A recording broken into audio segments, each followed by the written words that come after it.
What was that? You had a problem with your rackets, was it, before? Yeah, so I strung like a few rackets last night and then those got stolen. Oh my goodness. Yeah, so I had 6 rackets, but now I have only 3. But yeah, we'll see what happens. But I mean, with 3, it's enough. I can definitely play. So it's not a problem for playing, but it's just such a bizarre situation that even my coach, he's been on tour for 33 years, it's never happened. So it's just super unlucky. I don't think it's like, yeah, super just unlucky. Yeah, I think that would be maybe disrupting before on that. Yeah, it was almost like getting into a small car accident. It's so like car accident without actual any injuries, but you're just kind of shocked and like you don't know what just happened.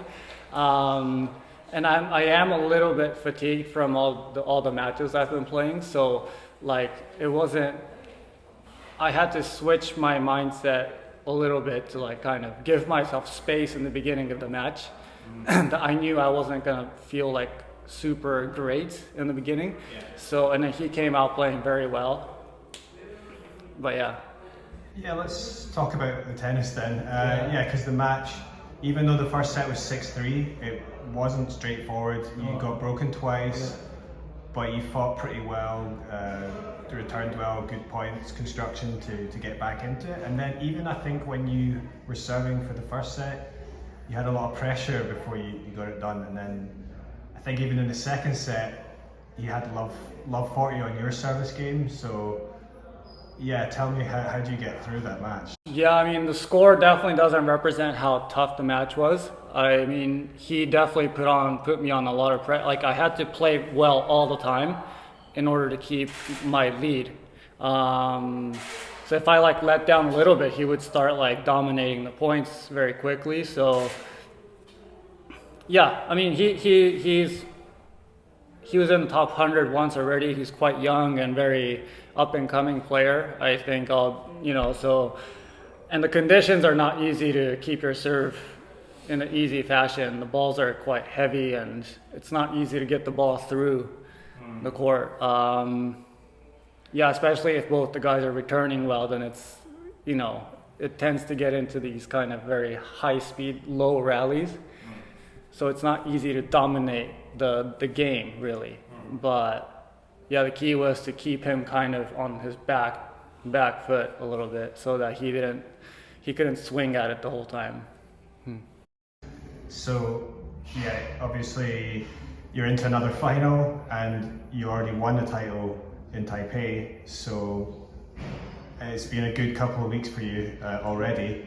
And yeah, I think obviously you had a bit of pressure maybe as well because you won some titles last year and you want to keep your ranking up. So, I mean, how happy are you with this little period so far? Yeah, super happy because definitely last week, especially towards the last few rounds, there was a lot on stake, especially in the final because since the point system changed with the challengers and the ATP since this year. Like there were so many points on play at the final. So, but winning last week definitely helped me play a little bit calmer this week. So I'm not like, I have to win this match to make Australia main draw, or it would have been a lot tougher today if those things were in play. And in a way, I almost got myself safe for the top 100 year end. So I didn't have to worry about that today before the match. Because if the racket thing happened and then I had to worry about the top 100, then it was like, fuck, everything. Yeah. But you take one big thing away and then I can deal with one thing. Yeah. But you give me 2, 3 on top, then it's difficult. Yeah. Do you think this year is maybe some of the best tennis you played? Because I feel like you got to your highest ranking at the beginning of the year, and then I think you got to the ATP final in Auckland, was it? Yes. Yeah, and then you beat some players like I think you beat Casper Ruud, Berrettini, and maybe there's some I'm forgetting, but you beat some good players this year. Obviously you've done well in the last few weeks. Do you feel like you're at a good consistent level now, or how are you feeling? I feel like this year was, well, every year is a growth year. That's never going to be, it's never going to be like a maintenance year, you know, when you're, as long as you're playing professional sports. But this year especially, the pace of tennis is changing so quickly the last few years. Like you can't like grind anymore. You have to always be aggressive. And that hasn't always been my style for my career. So it's been a quite like uncomfortable change for me.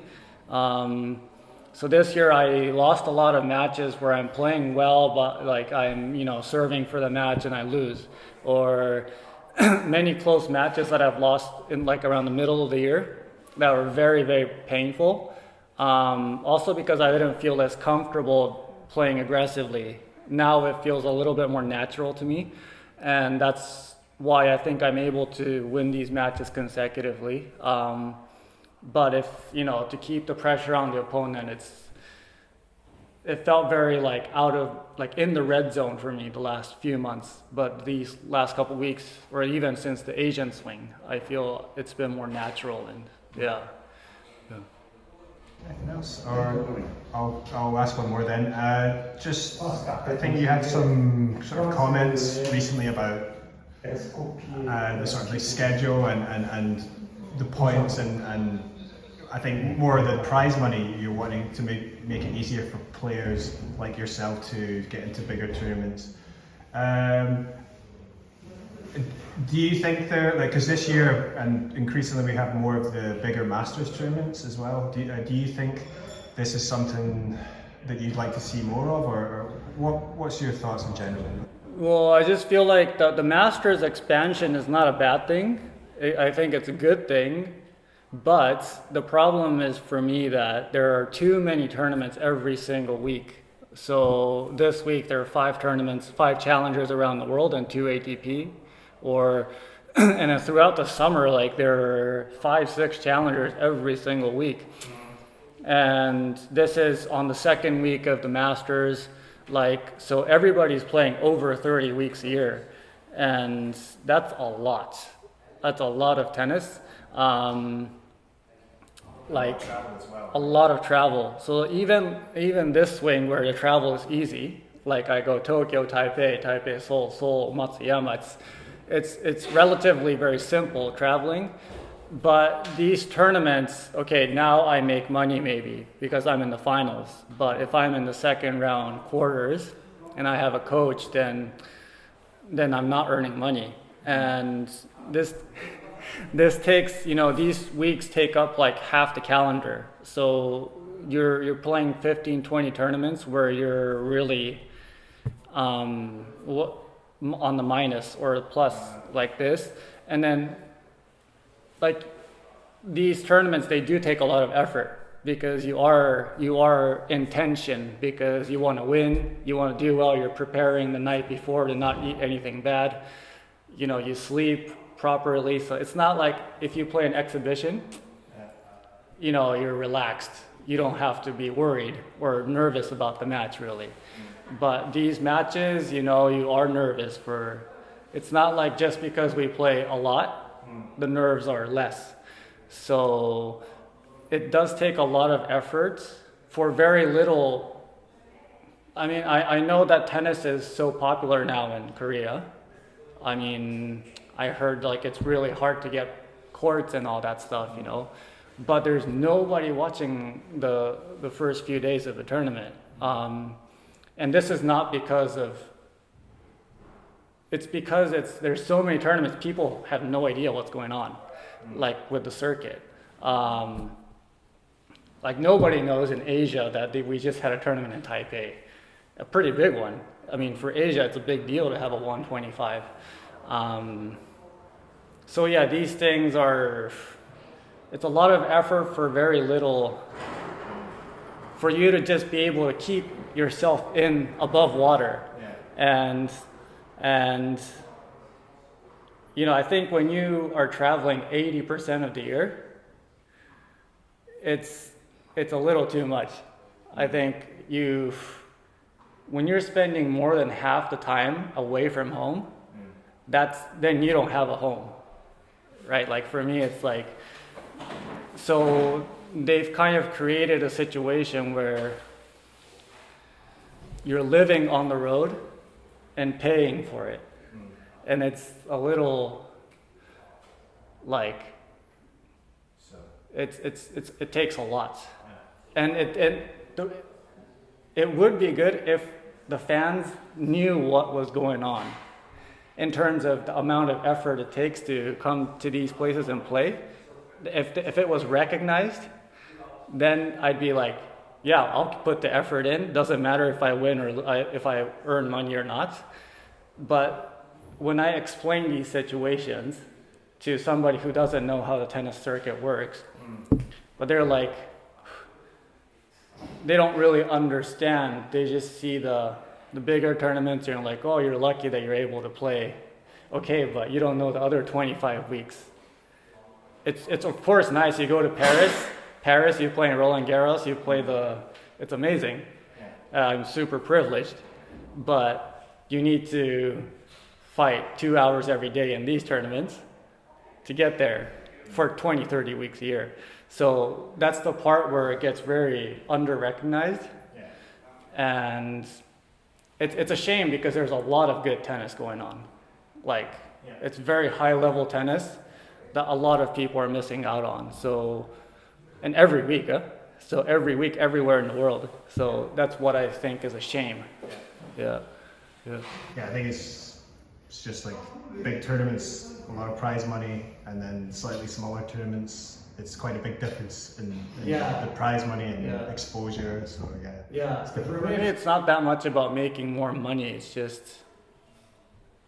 like we're putting too much in for not getting back enough in the tournaments outside of the slams and in the Masters.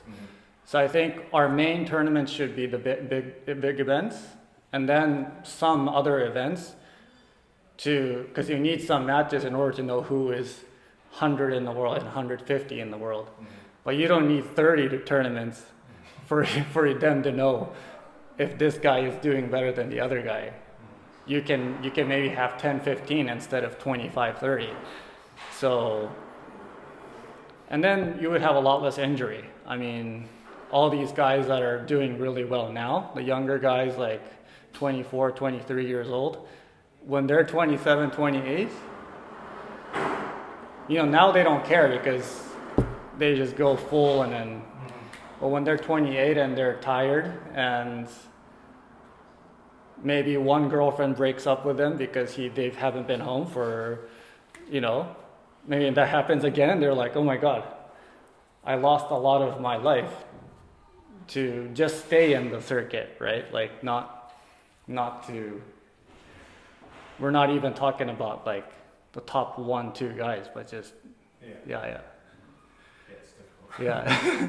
All right, thanks a lot, Taro. That was great. Thank you. Tomorrow, good luck. Good luck.